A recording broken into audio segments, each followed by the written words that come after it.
کانگریس اور سینٹ میں ٹرمپ کی جنگی طاقت ختم کرنے کی قراردادیں میں آپ کو بتا چکا ہوں. آج سینٹ میں ہی ڈیموکریٹس نے ٹرمپ کے خاندان کی جو عرب امارات کے انٹیلیجنس چیف کے ساتھ ان کے جو $50 کروڑ کی تحقیقات کا مطالبہ کیا ہے.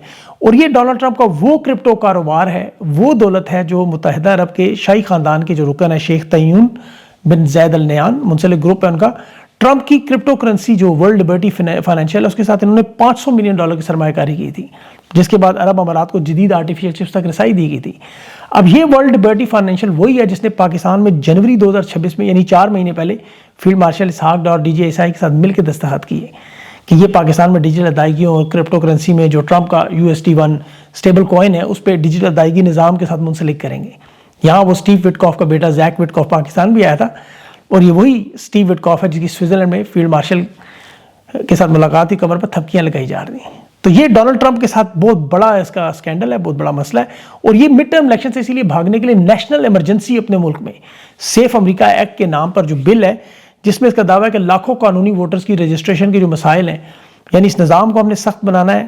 اور اس نے آج یہ تک کہا کہ جب تک سیف امریکہ بل پاس نہیں ہوگا وہ دوسری کسی قانون سازی پر دستخط نہیں کرے گا، اور یہی نومبر کے بعد ہونا ہے. یا ہاؤسنگ کانفرنس کو آج منسوخ کیا گیا ایمرجنسی ڈکلیئر کرنے کا. اور یہ بڑی ہنگامی صورتحال خود ٹرمپ کہہ رہا ہے کہ جب تک انتخابی قوانین اور ووٹر کی شناخت کا مسئلہ نہیں حل ہوگا وہ کوئی بل سائن نہیں کرے گا. یہ اتنی بری طرح پھنس گیا ہے. اب اس کے ساتھ نیتن یاہو کے بھی حالات دیکھیں کہ 1.5 سال کے دوران اس پر ابھی 98 کے قریب عدالتی سماعتیں ہوئی 10 سال کے کرپشن کیس پر، جس پر عمر قید ہے نیتن یاہو کی. وہ مقدمات ایران کی جنگ کی وجہ سے رکے ہوتے. اب وہ مقدمات اپنے آخری فیصلہ کن مراحل پر داخل ہو گئے.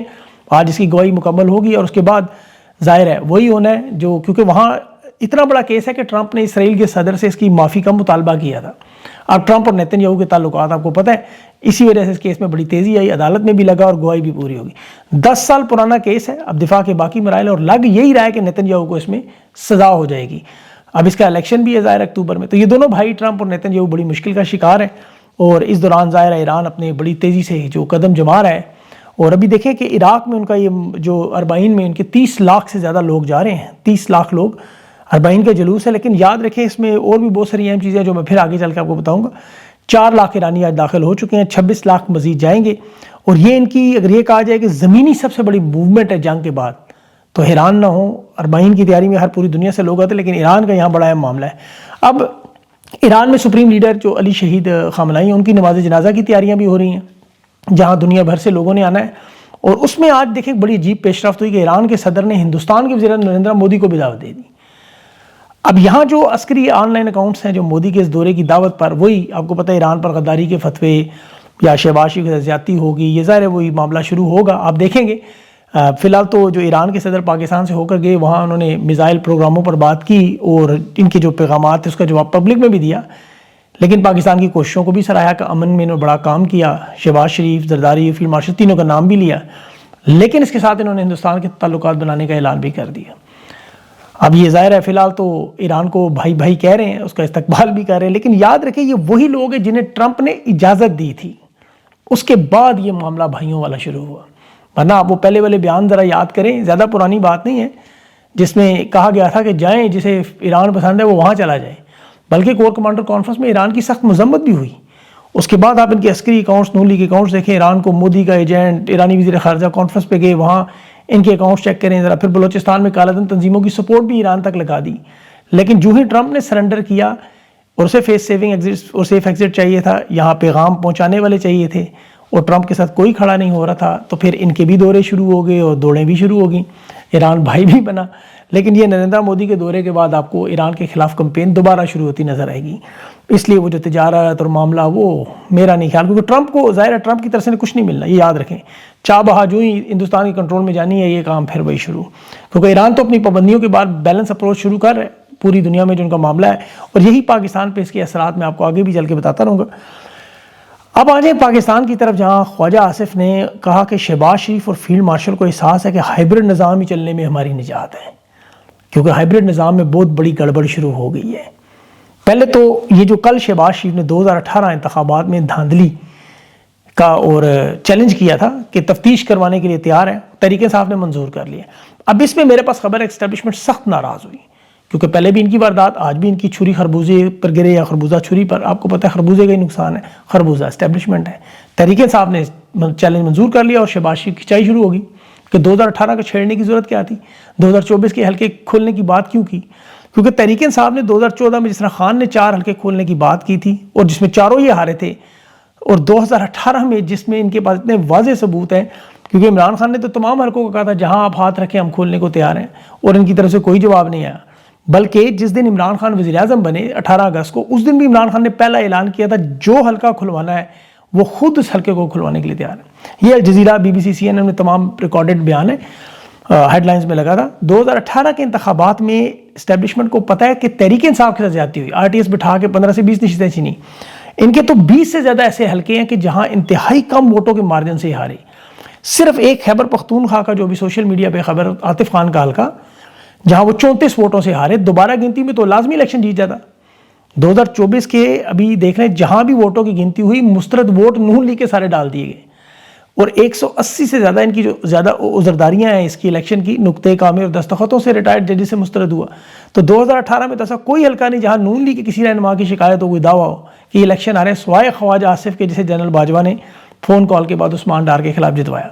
اب تحریک انصاف ظاہر ہے وہ کیس اٹھانے جا رہی ہے اور بڑی شدت سے. اور یہ پہلا اسٹیبلشمنٹ کو شہباز شریف سے غصہ آیا کہ بلنڈر کیوں مارا، کیونکہ 24 کے الیکشن تو 9 مئی کے رد عمل تھے، جس پہ DGA-SPR کی پریس کانفرنس تھی کہ 2024 کے تاریخ کے الیکشن آپ کو یاد ہوں گے، جس میں امیدواروں کو تو جیلوں میں ڈالا گیا تھا، دستبردار تھے، کیسز بنائے تھے، وہ تو اپنے حلقوں میں بھی نہیں گئے. تحریک انصاف تو تختہ مشق تھی، ان کی تو الیکشن کمپین، انتخابی ریلیاں، جلسے، جلوس، پوسٹر، حتیٰ کہ ان کی جو جھنڈا تک تھا پورے ملک میں بین تھا، اس کے باوجود 180 نشستیں جیتے. تو اب اسٹیبلشمنٹ اس کی کیسے تفتیش کرنے کے لیے تیار ہوگی. پھر انہوں نے اسمبلی میں ایک ڈرامہ شروع کیا جس میں بھی آپ نے حالیہ دیکھے ہوں گے بلاول زرداری کی چیخیں کہ وہ کشمیر کے نام پہ خواجہ آصف کی رکنیت ختم کروانے یعنی کابینہ سے نکالنے کے مطالبات کر رہے ہیں. بلاول نے خواجہ آصف کو ہٹانے کا مطالبہ کیا اور اس نے بظاہر وجہ یہ بتائی کہ جی کشمیر میں جو راولہ کوٹ کے لوگوں کو اس نے بیان دیا کہ میں انہیں کشمیری نہیں مانتا، اس سے پورے پاکستان کی دل آزاری اور نفرت پیدا ہوئی. اس میں تو ظاہر دو کوئی رائے ہے ہی نہیں. اب یہاں یاد رکھیں کہ جہاں وفاقی حکومت کے اس وقت اقدامات سے وہاں شدید ترین نفرت تو ہے. اب تو نون لیگ کے اپنے لوگ بھی کشمیریوں کے حوالے سے اس بیان کی مذمت کر رہے ہیں. لیکن یہ سب کچھ ایک نورا کشتی ہے. اس کی میں آپ کو بڑی وجہ بتاؤں. شہباز گل کی ایک ویڈیو ابھی ٹویٹ سامنے آئی جو فیلڈ مارشل کی، اس نے مریم نواز کے پنجاب کرپشن پر باقاعدہ آغاز کی بات کی. اب میں نے آپ کو 2 دن پہلے ویلاگ میں بتایا تھا کہ مریم نواز اب لاڈلی نہیں ہے. اسٹیبلشمنٹ کے حوالے سے خبر تھی میرے پاس، میں اس کی تفصیل میں نہیں گیا، لیکن وہ ٹی وی اسکرین پر کم ہوئی پہلے. اس کی وجہ کہ کرپشن کے جو بڑے الزامات اور سکینڈل سامنے آ رہے ہیں، ان کے جو پروجیکٹس، پنجاب کے اسکول جو انہوں نے پرائیویٹائز کیے، پھر جو پنجاب کے اسپتالوں سے ادویات غائب ہوئیں، بیچی گئیں، کوڑا کرکٹ اٹھانے، ستھرا پنجاب کے سکینڈلز، پھر مری اور سیاحتی مقامات پر جو وائلڈ لائف انہوں نے منصوبے بنائے، ان کے سینیٹرز، نگہبان پروگرام، اپنی چھت اپنا پروگرام، اور پتہ نہیں روشن گھرانہ اور online ambulance clinic on wheels, mobile field اسپتال جو تھے، لیپ ٹاپ تھے، انٹرنشپ تھے، یہ سارے کے ساتھ حتیٰ کہ وہ اسموک ٹاورز اور جو الیکٹرک بسیں 600 بسیں، ان میں بھی وہ سکینڈلز نکل رہے ہیں کہ وہ ہاتھ لگا لگا کے رو رہے ہیں سہولت کار بھی جو انہیں لائی کہ اتنا بڑا ظلم.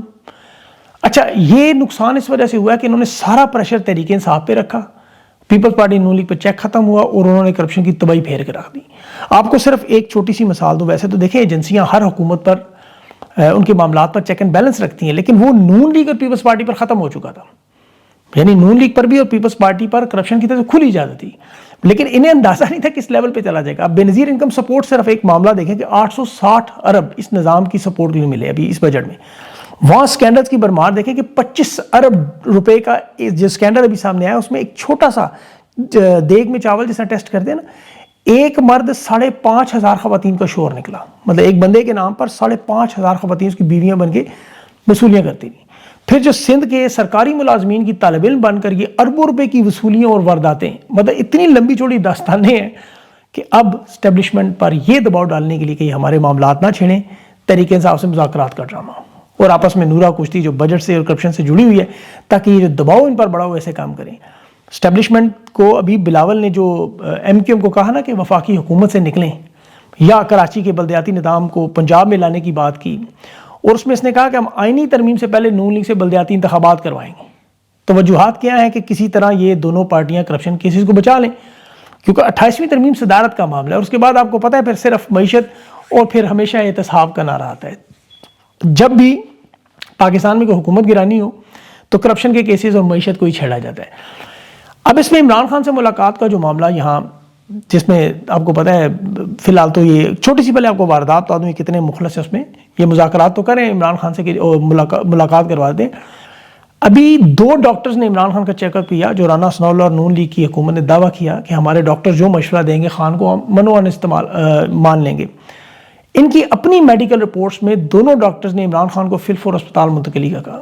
یہ میڈیکل رپورٹس یہ جاری نہیں کر رہے تھے، یہ جسٹس سومرو کی عدالت میں 3 سماعتوں کے بعد جو 8 جون 15 جون اور آج 24 جون شو کاز نوٹس دے کے اڈیالہ جیل سے جب عدالت نے منگوائی میڈیکل رپورٹ، اور عدالتیں بھی ان کی، ڈاکٹرز بھی ان کے، تو سرکاری ڈاکٹر کہہ رہے ہیں کہ خان کی حالت خطرے میں ہے، انہیں پمز منتقل کریں.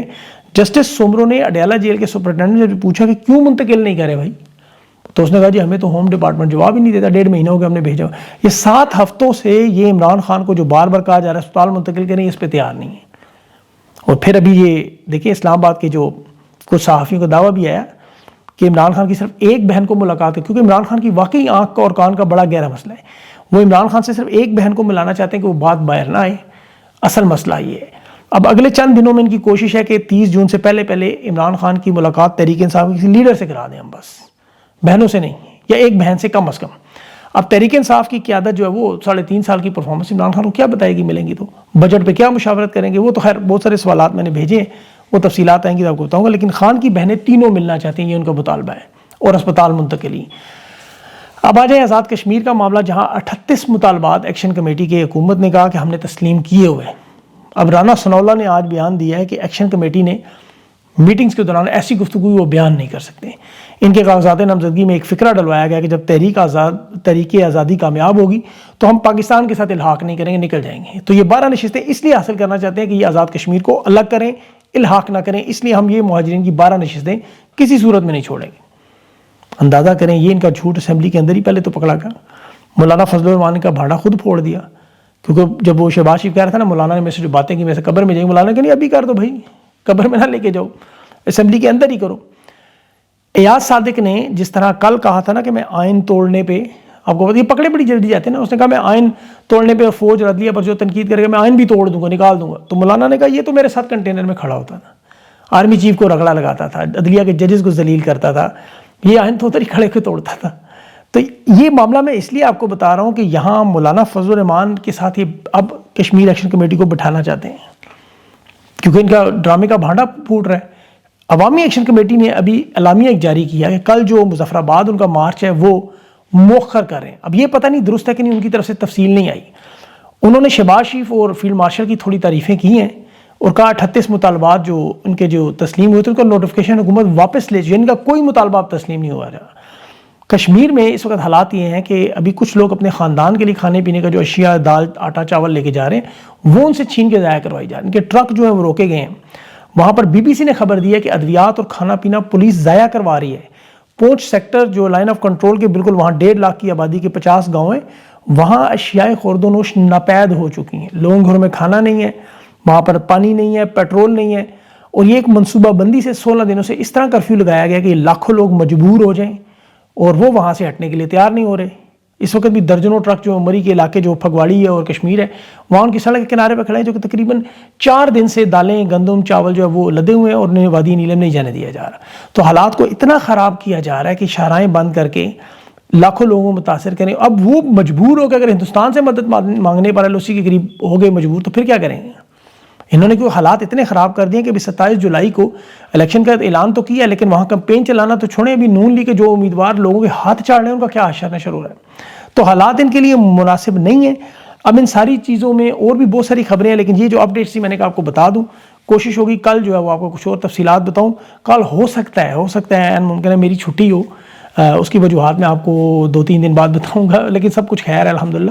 لیکن وہ 2 دن بعد شاید اگر چھٹی ہوئی ہو کوشش کروں گا آپ کے سامنے خبریں لاؤں. اگر نہ آ سکی تو یہ پیغام آپ یاد رکھیے گا، ایسا کوئی مسئلہ نہیں ہے، سب ٹھیک ٹھاک الحمدللہ. لیکن 2-3 دن بعد کچھ ذاتی مصروفیات ہیں، وہ مصروفیات میں آپ کو بتا دوں گا 2-3 دن بعد. اپنا خیال رکھیں، مجھے اجازت نہیں. اللہ حافظ.